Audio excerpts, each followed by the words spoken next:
모든 것이 낯설고 두려운 순간 당신은 어디서 힘을 찾나요?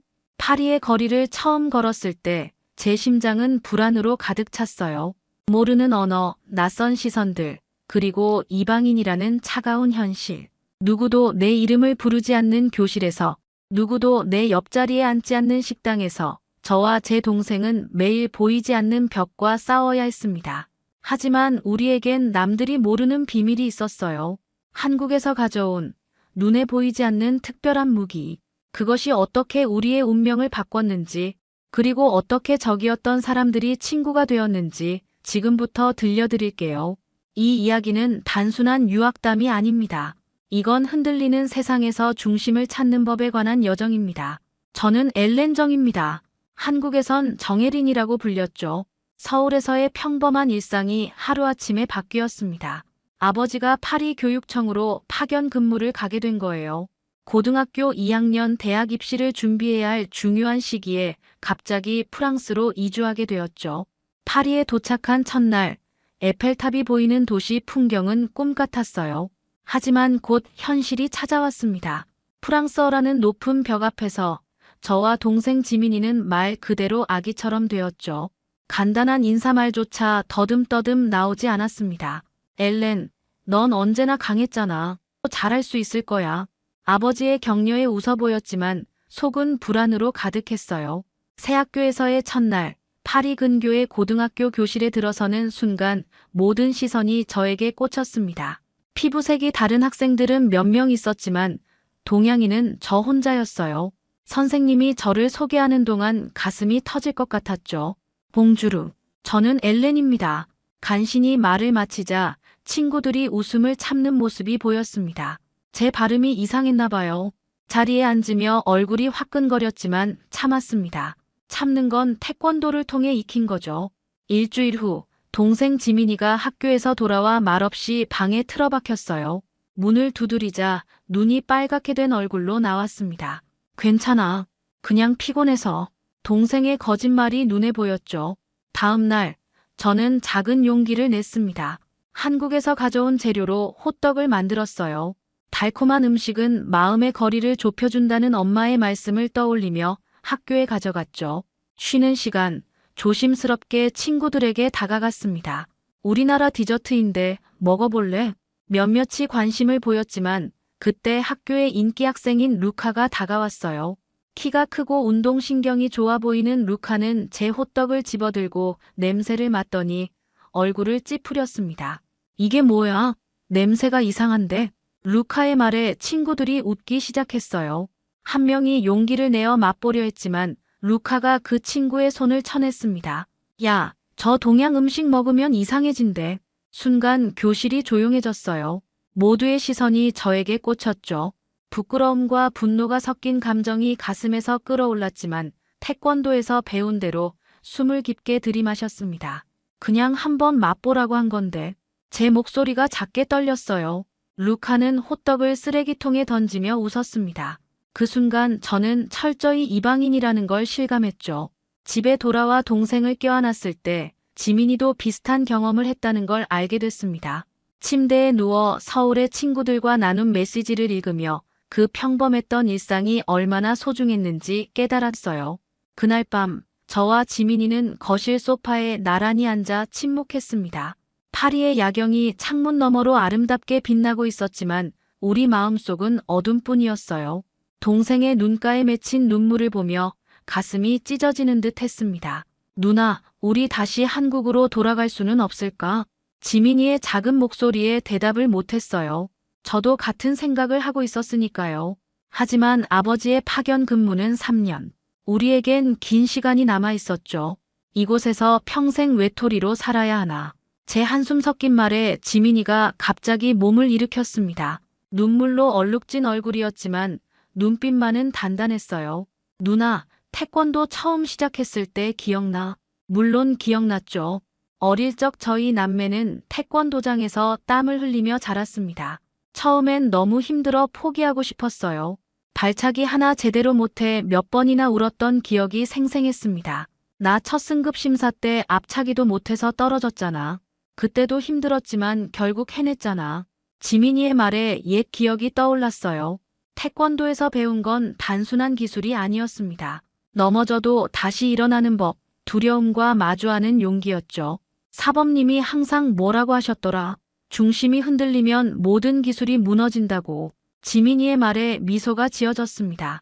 맞아요. 태권도의 기본은 중심 잡기였어요. 어떤 공격이 와도 중심만 잡으면 쓰러지지 않는다. 사범님의 말씀이 귓가에 울렸죠. 그날 밤 엄마가 방에 들어오셨을 때 저희는 침대 위에서 태권도 자세를 취하고 있었어요. 엄마는 놀란 듯 했지만 곧 따뜻한 미소를 지으셨습니다. 내 아이들 강해지고 있구나. 다음 날 아침 식탁에서 아버지가 저희를 바라보며 물으셨어요. 학교는 어때? 적응하기 힘들진 않니? 평소 같았으면 괜찮아요 라고 대답했겠지만 이번엔 달랐습니다. 루카와 있었던 일, 친구들이 저희를 대하는 방식, 모든 걸 솔직하게 털어놓았죠. 아버지는 깊은 한숨을 내쉬셨어요. 힘들겠구나. 하지만 기억하렴. 태권도의 첫 번째 정신은 예의지만 두 번째는 인내란다. 아픔을 견디는 것도 중요한 수련이야. 저는 고개를 끄덕였습니다. 태권도장에서 배운 참는 힘이 이런 상황을 위한 것이었나 싶었어요. 지민이도 결연한 표정으로 말했죠. 우리 포기하지 말자, 누나. 태권도에서 배웠잖아. 중심만 잡으면 어떤 공격도 이겨낼 수 있다고. 그날부터 저희는 매일 아침 학교 가기 전 태권도 기본 자세를 연습했습니다. 몸의 중심을 잡으며 마음의 중심도 찾아갔어요. 루카의 조롱이 폭풍이라면 우리는 그 폭풍 속에서도 꿋꿋이 서 있을 중심을 태권도에서 찾았습니다. 중심을 지켜. 그러면 무너지지 않아. 매일 아침 서로에게 속삭이던 이 말이 저희의 새로운 다짐이 되었어요. 태권도를 통해 마음의 균형을 잡으면서 우리는 조금씩 학교 생활에 적응해 나갔습니다. 특히 지민이는 놀라운 변화를 보였어요. 처음엔 프랑스어 실력 때문에 수업에 적극적으로 참여하지 못했지만 수학만큼은 달랐죠. 숫자는 어느 나라에서나 같은 언어니까요. 그날도 평소와 같은 수학 시간이었습니다. 뒤벤느 선생님이 칠판에 복잡한 방정식을 써놓고 학생들에게 물었어요. 이 문제를 풀 수 있는 사람. 교실은 조용했습니다. 그때 지민이가 조심스럽게 손을 들었어요. 선생님은 놀란 표정으로 지민이를 바라보셨죠. 아직 프랑스어가 서툰 아시아 학생이 손을 들었으니까요. 지민, 앞으로 나와서 풀어볼래? 지민이는 떨리는 발걸음으로 칠판 앞으로 나갔습니다. 교실 전체가 숨죽이며 바라보는 가운데 지민이가 초록색 분필을 들고 방정식을 풀기 시작했어요. 그의 손놀림은 빠르고 정확했습니다. 복잡한 문제를 논리적인 단계로 나누어 풀어나가는 모습이 인상적이었죠. 맞았어. 아주 훌륭해, 지민. 뒤벤느 선생님이 기쁜 목소리로 외쳤습니다. 교실에서는 작은 박수 소리가 들렸어요. 몇몇 학생들은 진심으로 감탄하는 표정이었죠. 하지만 모두가 그런 건 아니었습니다. 운이 좋았겠지. 루카의 냉소적인 목소리가 들려왔어요. 친구들이 웃음을 터뜨렸습니다. 지민이는 얼굴을 붉히며 자리로 돌아왔죠. 수업이 끝나고 복도에서 루카가 저희 앞을 막아섰어요. 잘난 척하지 마. 내가 아무리 수학을 잘해도 여기선 아무도 너를 인정하지 않아. 지민이는 아무 말도 하지 않았습니다. 태권도에서 배운 대로 감정을 절제하고 있었어요. 하지만 루카는 계속해서 도발했습니다. 말도 제대로 못하는 주제에 뭘 그렇게 잘난 척이야. 너희 나라로 돌아가. 제가 참지 못하고 끼어들었어요. 그만해, 루카. 지민이는 그냥 문제를 풀었을 뿐이야.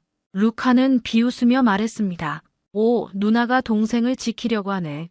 귀엽기도 하지. 그의 친구들이 웃음을 터뜨렸어요. 그 순간 지민이가 제 팔을 잡고 고개를 저었습니다. 괜찮아, 누나. 참자라는 눈짓이었죠. 저는 깊게 숨을 들이마셨어요. 지민이 말이 맞았습니다. 이런 상황에서 감정적으로 대응하면 오히려 상황만 악화될 거예요. 그 사건 이후로 루카의 괴롭힘은 더 노골적으로 변했습니다. 복도에서 마주치면 일부러 어깨를 부딪히고 급식실에서는 지민이의 트레이를 흔들어 음식을 엎지르기도 했죠. 하지만 지민이는 놀랍도록 침착하게 대응했어요. 화를 내지 않고 맞대응하지도 않았습니다. 그저 묵묵히 자신의 일에 집중했죠. 지민아, 어떻게 그렇게 참을 수 있어? 하루는 제가 물었습니다. 지민이는 잠시 생각하더니 조용히 대답했어요. 사범님이 항상 말씀하셨잖아. 진정한 강함은 참을 수 있는 힘이라고. 그 말을 들으며 저는 동생이 얼마나 성장했는지 깨달았습니다. 물리적인 힘으로는 루카를 이길 수 없을지 몰라도 정신적인 강인함에서는 이미 지민이가 승리한 거였어요. 그리고 저는 그런 동생이 정말 자랑스러웠습니다. 루카의 괴롭힘은 날이 갈수록 심해졌습니다. 수학 시간 사건 이후로 지민이는 루카에게 눈의 가시 같은 존재가 되었어요. 처음에는 언어적 놀림과 미묘한 따돌림이었지만 이제는 물리적인 괴롭힘으로 번져갔습니다. 월요일 아침, 지민이의 신발이 사물함에서 사라졌어요. 우리가 온 학교를 뒤지는 동안 루카와 친구들은 멀리서 웃고 있었죠. 결국 신발은 화장실 변기에 처박혀 있었습니다. 다음 날은 체육복이 없어졌고 그 다음에는 지민이의 가방이 학교 뒤편 쓰레기통에서 발견됐어요. 괜찮아, 지민아. 선생님께 말씀드릴까? 제 물음에 지민이는 고개를 절레절레 저었습니다. 그러면 더 심해질 거야. 지민이 말이 맞았어요. 학교 시스템은 피해자를 제대로 보호하지 못했고 선생님들도 문화적 차이로 치부하는 경향이 있었죠. 우리는 그저 참고 견디는 수밖에 없었습니다. 어느 목요일, 체육 시간이 끝난 후였어요. 지민이가 평소보다 늦게 집에 돌아왔습니다. 문을 열자마자 느꼈어요. 무언가 크게 잘못되었다는 걸. 지민이의 교복은 흙과 풀로 얼룩져 있었고 입술 한쪽이 부어 있었어요. 지민아, 무슨 일이야? 저도 모르게 외쳤습니다. 지민이는 대답 없이 방으로 직행했어요. 문을 두드려도 대답이 없었죠. 한참 후에야 문이 열렸습니다. 지민이의 눈은 붉게 부어 있었어요. 루카와 친구들이 체육관 뒤에서 기다리고 있었어. 5명이었어. 심장이 철렁 내려앉았습니다. 지민이는 떨리는 목소리로 계속했어요. 내가 태권도를 한다는 걸 알고 있었나 봐. 동양인 쿵푸를 보여달라며 계속 도발했어. 지민이의 주먹이 이불을 꽉 쥐었습니다. 눈물이 그의 뺨을 타고 흘러내렸어요. 나도 그냥 평범하게 공부하고 친구들이랑 어울리고 싶은데 왜 이렇게 힘든 거야, 누나? 지민이의 흐느낌 소리에 제 가슴이 찢어지는 듯 했습니다. 동생을 꼭 안아주는 것 말고는 할 수 있는 게 없었어요. 그날 밤 부모님이 사건을 알게 되셨죠. 아버지는 오랫동안 침묵하시다가 지민이의 방으로 들어가셨습니다. 지민아, 태권도를 배우는 진짜 이유를 알고 있니? 아버지의 목소리가 조용히 들려왔어요. 저도 문 앞에 서서 귀를 기울였습니다. 강해지기 위해서요? 지민이의 대답에 아버지가 고개를 저으셨어요. 태권도의 도는 길이라는 뜻이야. 정신적 수련의 길. 폭력을 쓰기 위한 게 아니라 오히려 폭력을 삼가기 위해 배우는 거란다. 아버지의 말씀에 지민이는 고개를 들었습니다. 눈물 자국이 아직 남아있는 얼굴이었지만 그 눈빛은 달라져 있었어요. 하지만 자신을 지키는 것은 허용된다. 결코 먼저 공격하지 않되 위협받을 때는 단호하게 방어할 권리가 있어. 아버지는 지민이의 어깨에 손을 얹으셨습니다. 내일 학교에 가서 선생님께 상황을 설명드릴게. 그리고 지민아, 기억하렴. 내 안에는 넘어져도 다시 일어설 힘이 있단다. 그날 밤 저는 오랫동안 생각했습니다. 참는 것과 자신을 지키는 것 사이의 균형. 태권도가 가르쳐준 절제와 자기 방어의 경계. 다음 날 무언가 바뀔 것이라는 예감이 들었어요. 다음 날 아침 학교로 향하는 지하철 안에서 지민이의 표정이 달라져 있었습니다. 전날에 눈물 흘리던 모습은 온데간데 없고 깊은 호흡으로 자신을 다스리는 모습이었어요. 마치 태권도 시합 전 마음을 가다듬는 것처럼 보였죠. 오늘은 괜찮을 거야, 누나. 지민이의 목소리에 확신이 담겨 있었습니다. 저도 고개를 끄덕였지만 속으로는 불안했어요. 아버지께서 학교에 전화하셨다고 했지만 그것만으로 상황이 나아질지 의문이었죠. 수업이 평소와 다름없이 지나갔습니다. 루카와 그의 친구들은 지민이를 향해 교묘한 시선을 보냈지만 직접적인 행동은 없었어요. 오히려 그 침묵이 폭풍 전야처럼 느껴졌습니다. 점심시간이 끝나고 체육관으로 향하는 복도에서 일이 벌어졌어요. 지민이와 저는 나란히 걷고 있었는데 갑자기 루카와 그의 친구들이 우리 앞을 가로막았습니다. 5명이 반원을 그리며 서 있었어요. 어제 선생님한테 일러 바친 모양이지. 루카의 목소리는 차갑게 울렸습니다. 지민이는 아무 대답도 하지 않고 그저 앞을 응시했어요. 겁쟁이처럼 선생님 뒤에 숨어봤자 소용없어. 여긴 너희 나라가 아니라고. 루카가 한 발짝 다가왔습니다.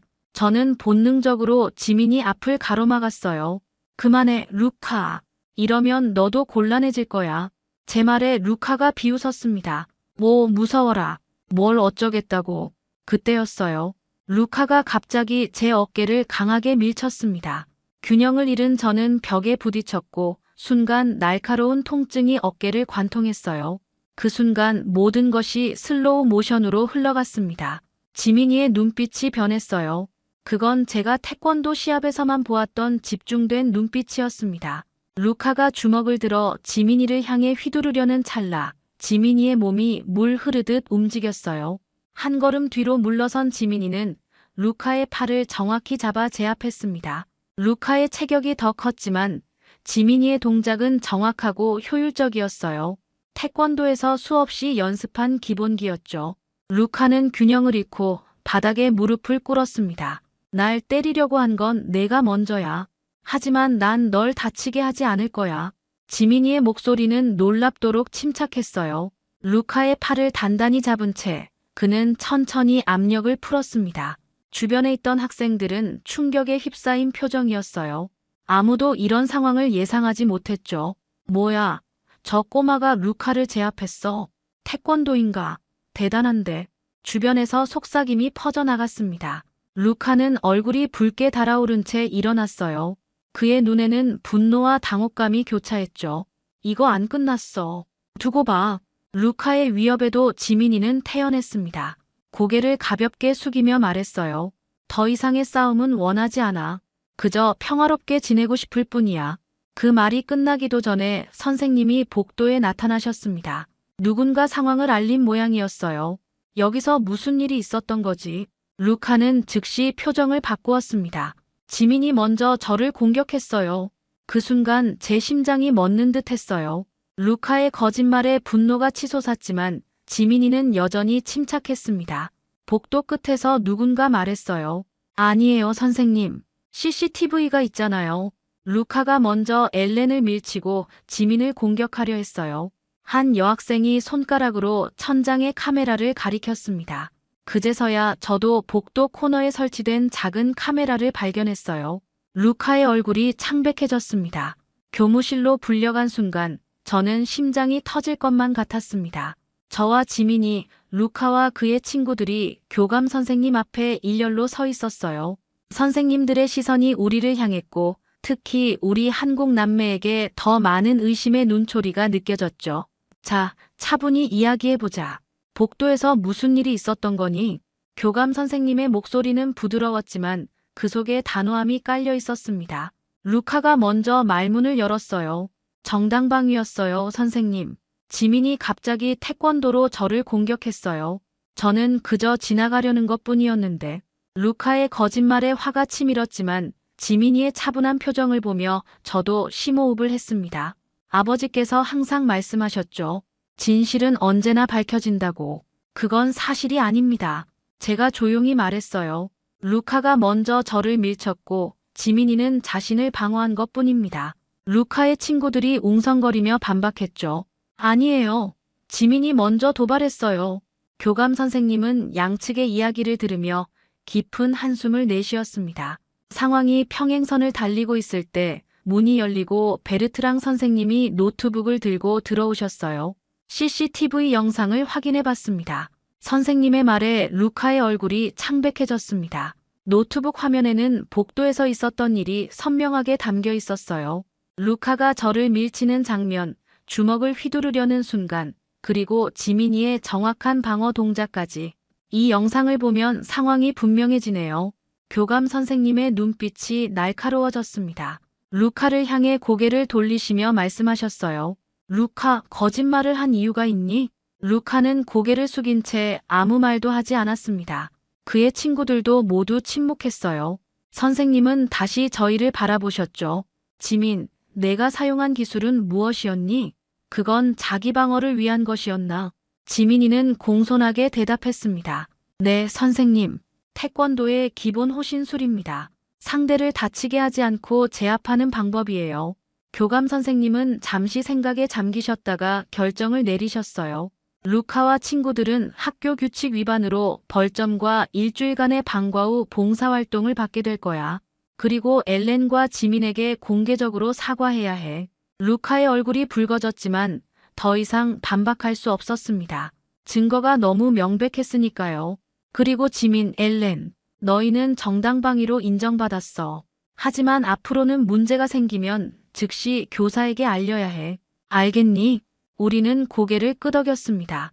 교무실을 나오는 순간 긴장이 풀리면서 다리에 힘이 빠지는 것 같았어요. 지민이도 안도의 한숨을 내쉬었죠. 괜찮아, 지민아. 너무 놀랐겠다. 제 질문에 지민이가 작게 웃었습니다. 사실 태권도 시합보다 더 긴장됐어. 복도 끝에서 아까 CCTV를 언급했던 여학생이 다가왔어요. 소피였습니다. 평소 수업 시간에 조용히 앉아있던 프랑스 여학생이었죠. 너희 괜찮아? 루카가 너무했어. 소피의 따뜻한 관심에 저희는 감사 인사를 전했습니다. 그녀는 수줍게 웃으며 말했어요. 사실 난 내가 수학 문제 푸는 걸 보고 감동받았어, 지민. 그 어려운 걸 그렇게 쉽게 푸는 거 보고. 그리고 오늘 태권도도 정말 멋있었어. 지민이의 얼굴이 붉어졌습니다. 저는 작게 미소 지었어요. 드디어 누군가 지민이의 진짜 모습을 알아봐준 순간이었죠. 그날 집으로 돌아가는 길, 우리의 발걸음은 한결 가벼웠습니다. 마치 파리의 공기도 달라진 것만 같았어요. 사건 이후 학교의 분위기가 미묘하게 바뀌었습니다. 복도에서 마주치는 학생들의 시선이 달라졌어요. 이전의 차가운 무관심 대신 호기심과 존중이 섞인 눈빛으로 우리를 바라보기 시작했죠. 특히 지민이를 향한 관심이 눈에 띄게 증가했습니다. 수업이 끝난 후 베르트랑 선생님이 저와 지민이를 불러 세웠어요. 프랑스어 선생님이었지만 국제교류 담당이기도 했습니다. 다음 주에 우리 학교에서 다문화 이해의 날 행사를 진행할 예정이야. 너희가 한국 문화에 대해 발표해주면 어떨까? 선생님의 제안에 저는 놀랐습니다. 그동안 이방인으로만 취급받다가 갑자기 문화대사가 될 기회를 얻은 거죠. 어떤 내용을 발표하면 좋을까요? 제 질문에 선생님은 미소를 지으셨어요. 너희가 잘 아는 것, 그리고 다른 학생들에게 보여주고 싶은 것이면 뭐든지 좋아. 집으로 돌아오는 길, 지민이와 진지한 대화를 나눴습니다. 무엇을 발표할지 고민하다가 지민이가 번뜩이는 눈빛으로 말했어요. 태권도는 어때, 누나?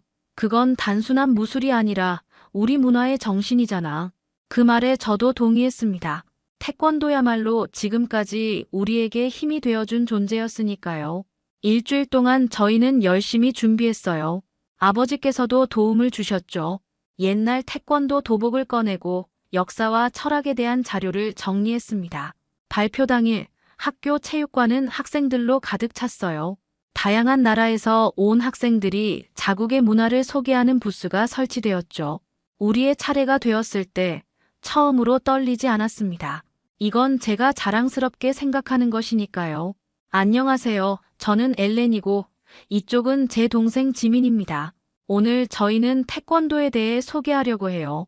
프랑스어로 시작한 발표에 학생들이 주목했습니다. 저희가 준비한 영상과 사진을 보여주며 태권도의 역사를 설명했어요. 태권도는 단순한 무술이 아닙니다. 태는 발을, 권은 손을, 도는 정신적 수련의 길을 의미해요. 절제, 인내, 존중의 정신을 가르치죠. 말을 마치고 지민이와 함께 시범을 보였습니다. 기본 품새부터 시작해 발차기, 그리고 간단한 호신술까지. 학생들의 눈이 커졌어요. 특히 제가 지민이의 공격을 받아 넘기는 장면에서 감탄사가 터져나왔죠. 이것이 바로 태권도의 핵심입니다. 공격을 위한 기술이 아니라 자신을 지키기 위한 지혜예요. 발표가 끝나고 뜨거운 박수가 터져나왔습니다. 질문 시간에 여러 학생들이 손을 들었어요. 그 중에는 놀랍게도 루카도 있었습니다. 저도 배울 수 있을까요? 루카의 질문에 잠시 당황했지만 지민이가 웃으며 대답했어요. 물론이죠. 태권도는 누구에게나 열려 있어요. 발표 후 여러 학생들이 다가와 더 많은 것을 물었습니다. 소피를 비롯한 몇몇 친구들은 한국 음식과 케이팝에 대해서도 궁금해했어요. 처음으로 우리는 학교에서 진짜 대화를 나눴습니다. 가장 놀라운 순간은 루카가 저희에게 다가왔을 때였어요. 그는 어색하게 서서 말을 꺼냈습니다. 미안해. 내가 너무했어. 사실 너희가 부러웠어. 너희는 특별한 것을 가지고 있으니까. 루카의 진심 어린 사과에 지민이는 손을 내밀었어요. 괜찮아. 우리 다시 시작하자. 두 소년의 악수를 보며 제 눈시울이 뜨거워졌습니다. 태권도가 단순히 우리를 지켜준 것만이 아니라 새로운 다리를 놓아준 거였어요. 그날 이후 학교에서 한국 태권도 클럽이 비공식적으로 시작되었습니다. 매주 금요일 방과 후 지민이가 루카와 소피를 포함한 친구들에게 기본 동작을 가르쳤어요. 피할 수 없었던 차이가 이제는 우리를 연결해주는 고리가 되었습니다. 시간은 눈 깜짝할 사이에 흘러갔습니다. 아버지의 3년 파견 근무가 끝나갈 무렵 우리 가족은 중요한 결정을 내렸어요. 프랑스에 더 머물기로 한 거죠. 지민이와 저는 이미 학교에 완전히 적응했고 부모님도 현지 생활에 만족하셨습니다. 무엇보다 우리 모두 파리에서의 삶이 소중해졌어요. 고등학교 졸업 후 저는 파리정치대학 국제경영학과에 입학했습니다. 지민이는 놀랍게도 소르본 대학교 체육학과에 장학생으로 합격했어요. 처음 파리에 왔을 때 우리를 괴롭혔던 이방인이라는 느낌은 이제 희미한 기억이 되었습니다. 엘렌, 너 졸업 후 계획은 뭐야? 소피의 질문에 저는 미소 지었습니다. 그녀는 제 대학 동기이자 가장 친한 친구가 되었어요. 파리의 작은 카페에 앉아 에스프레소를 마시며 대화를 나누는 것이 우리의 일상이 되었죠. 글로벌 기업에서 한국과 프랑스 사이의 가교 역할을 하고 싶어. 두 문화를 모두 이해하는 사람이 많지 않으니까. 대학 시절 저는 한불상 공회의소 인턴십을 통해 양국 기업 간 협력의 중요성을 깨달았습니다. 제 이중 정체성이 강점이 될 수 있다는 것도요. 지민이는 더 놀라운 변화를 보여주었어요. 한때 학교에서 왕따 당하던 조용한 소녀는 이제 소르본 대학교에서 인기 있는 태권도 강사가 되었습니다. 그가 설립한 대학 태권도 클럽은 매년 전국대회에서 상위권을 차지했어요. 누나, 내가 가르치는 학생들 중에 루카도 있어. 어느 날 지민이가 웃으며 말했습니다. 루카는 체육교육 전공으로 지민이와 같은 학과에 진학했어요. 과거의 적대감은 완전히 사라지고 이제는 서로를 존중하는 친구가 되었죠. 사람들은 태권도를 배우러 오지만 사실 그들이 얻어가는 건 그 이상이야. 인내, 존중, 그리고 균형. 이것들이 내가 정말 가르치고 싶은 것들이지. 지민이의 말에 깊이 공감했습니다. 태권도는 우리에게 단순한 무술 이상의 의미였어요. 그건 삶의 자세였고 어려움을 이겨내는 힘이었습니다. 어느 봄날 세느 강변에서 가족 모임이 있었어요. 아버지와 어머니, 지민이와 저, 그리고 우리의 프랑스 친구들까지. 에펠탑이 보이는 잔디밭에 돗자리를 펴고 한국 음식을 나눠 먹었습니다. 김밥, 떡볶이, 불고기. 프랑스 친구들은 이제 젓가락 사용에도 능숙해졌어요. 기억나? 처음 호떡을 가져갔을 때 지민이의 말에 저는 웃음을 터뜨렸습니다. 그때와 지금 얼마나 많은 것이 변했는지 새삼 실감했어요. 루카가 소주잔을 들고 건배를 제안했습니다.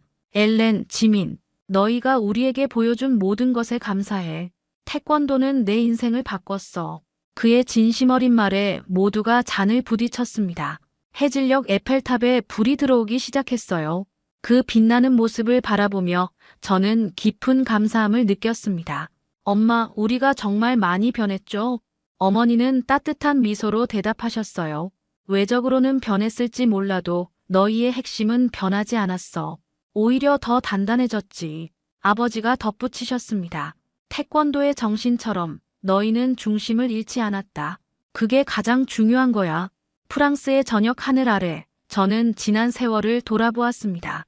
처음 파리에 왔을 때의 두려움과 좌절, 그리고 그것을 이겨낸 과정. 우리는 이방인에서 가교가 되었어요. 한국의 정신을 품고 프랑스에서 꽃을 피웠죠. 태권도는 우리가 길을 잃지 않게 해주는 나침반이었어요. 제 말에 지민이가 고개를 끄덕였습니다. 단순한 기술이 아니라 삶의 자세였지. 파리의 밤하늘에 별이 하나둘 떠오르기 시작했어요. 그 별빛 아래서 우리는 서로 다른 문화가 만나 더 아름다운 조화를 이룰 수 있다는 것을, 그리고 그 과정에서 태권도의 정신이 우리에게 얼마나 큰 힘이 되었는지를 가슴 깊이 느꼈습니다. 오늘 사연 어떠셨나요? 태권도가 세계의 인내의 정신을 더 많이 전파하면 좋겠네요. 구독과 좋아요는 영상 제작에 많은 도움이 됩니다. 시청자 여러분 항상 건강하세요.